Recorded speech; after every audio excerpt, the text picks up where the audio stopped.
Saat kita menganggap sahabat, keluarga hingga orang tua sebagai sosok yang paling dekat, maka kematian muncul di garis yang jauh lebih dekat. Tidak ada yang tahu kapan ajal menjemput. Saat akhir hayat datang ke gelanggang, sudah tidak ada lagi yang bisa dilakukan. Bahkan saat itu juga, maut bergerak lebih sigap dari tim medis yang sudah bersiap. Sama halnya dengan yang lain, kematian secara tiba-tiba juga dialami oleh pesepak bola. Dalam olahraga ini, sudah ada beberapa cerita mengenaskan tentang tutupnya usia seorang bintang lapangan. Mulai dari yang terkena serangan jantung, mendapat benturan keras dari pemain lawan, hingga disebabkan oleh bencana yang muncul dari alam. Semua pernah terjadi dalam olahraga sepak bola. Salah satu cerita paling menyedihkan hadir dari seorang pemain asal Italia bernama Pier Mario Morosini. Jika dibuatkan kisah perjalanan hidupnya, setiap lembar buku yang dibuka mungkin bakal memaksa para pembaca mengeluarkan air mata. Terlalu pedih menggambarkan perjuangan yang dilalui Morosini. Sebuah perjuangan yang dilakukan demi orang tersayang yang pada akhirnya terhenti oleh kehendak Tuhan.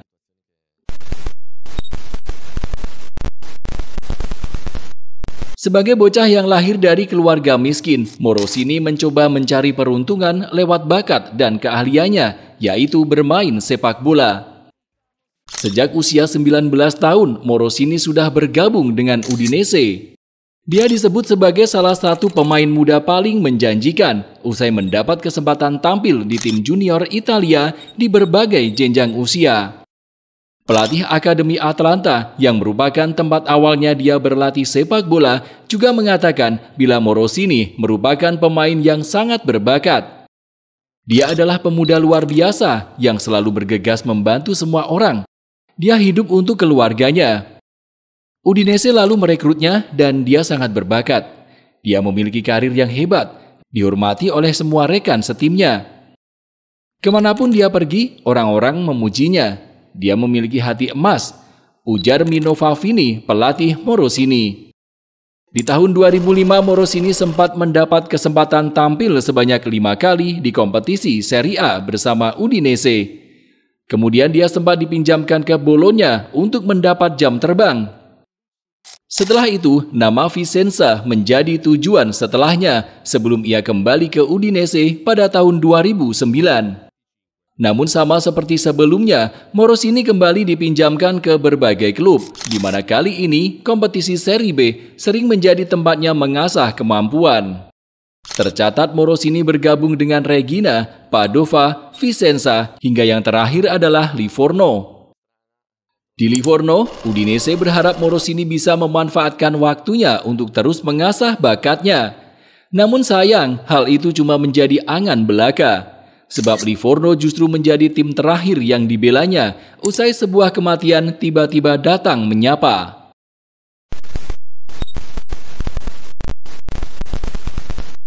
Kejadian itu tercipta saat Livorno bertanding melawan tuan rumah Pescara. Tim lawan saat itu dihuni oleh calon bintang masa depan macam Ciro Immobile, Marco Verratti, dan Lorenzo Insigne. Pada pertandingan tersebut, Morosini sudah tampak tidak baik-baik saja saat dia tercatat mengalami 3 kali serangan jantung secara beruntun di lapangan yang menyebabkan dirinya kehilangan kesadaran.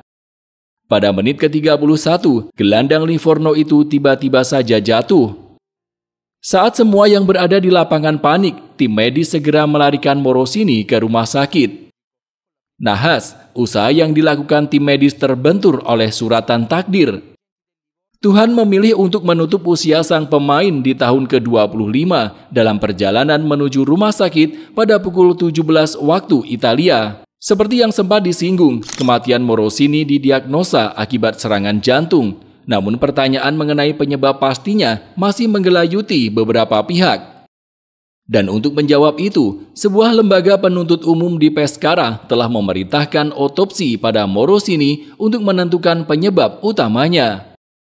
Tidak lama kemudian, sebuah laporan menyebut bahwa kematian Morosini ternyata disebabkan oleh kondisi jantung bawaan langka yang dimilikinya, yaitu aritmogenic cardiomyopathy. Kondisi ini serupa dengan apa yang dialami bek Sevilla Antonio Puerta yang meninggal pada Agustus 2007 silam.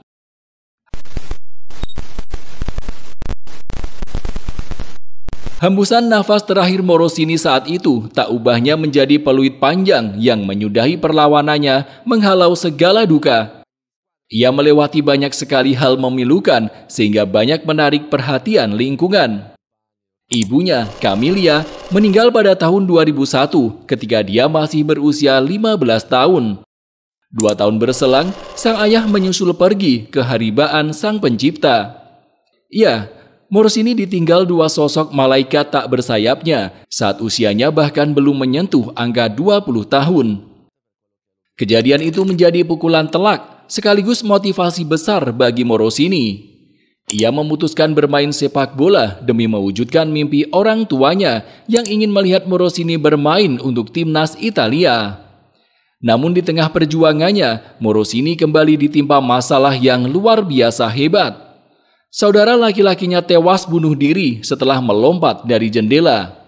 Walhasil, Morosini cuma hidup berdua dengan saudara perempuannya yang merupakan penyandang disabilitas. Kendati mendapat ujian yang sangat berat, disinilah Morosini dikenal sebagai pria berhati emas. Bagi Pier Mario Morosini, hidupnya yang singkat harus kaya akan makna. Meski hadir duka yang memeluk akrab, pemain yang sempat berkarir di Liga Italia itu tetap berusaha menegakkan pilar-pilar ketegaran. Seperti halnya manusia yang layak dikenang dengan berbagai macam cara, Morosini memiliki jalan takdirnya sendiri. Ia memang tidak diingat sebagai sosok yang bergemilang prestasi, namun lebih dari itu, dia dikenal sebagai manusia dengan kebaikan hati. Morosini jarang sekali mengeluh, bahkan Raffaele Schiavi, rekan sewaktu di Vicenza, mengatakan kalau perjalanan hidup Morosini sangatlah menginspirasi. Terlepas dari banyak masalah keluarga yang dia miliki, Moro selalu tersenyum dan tidak pernah membiarkan masalah itu datang. Begitulah caraku ingin mengingatnya, terang Schiavi. Menyusul kepergian Morosini yang meninggalkan luka mendalam bagi rekan setimnya di Livorno, tim tersebut kompak untuk membantu kehidupan kakak Morosini yang menderita disabilitas. Selain itu, Udinese juga turut mengambil peran Morosini dalam menafkahi satu-satunya anggota keluarganya yang tersisa itu. Kami tahu situasi saudara perempuannya, dan kami sebagai tim, klub dan Udinese for Life telah memutuskan untuk membantunya karena dia sangat membutuhkan, kata Antonio Di Natale, kapten Udinese pada waktu itu. Kematian yang datang secara tiba-tiba memang seolah menjadi puncak nestapa bagi Morosini. Tapi yang perlu diingat, perjuangannya sebelum tumbang amatlah mengagumkan. Dia menolak untuk menyerah. Maka dari itu, Morosini sangat layak disebut sebagai pemain berhati emas, di mana segala perjuangan serta perjalanannya masih lebih berharga dari sepatu ataupun bola emas.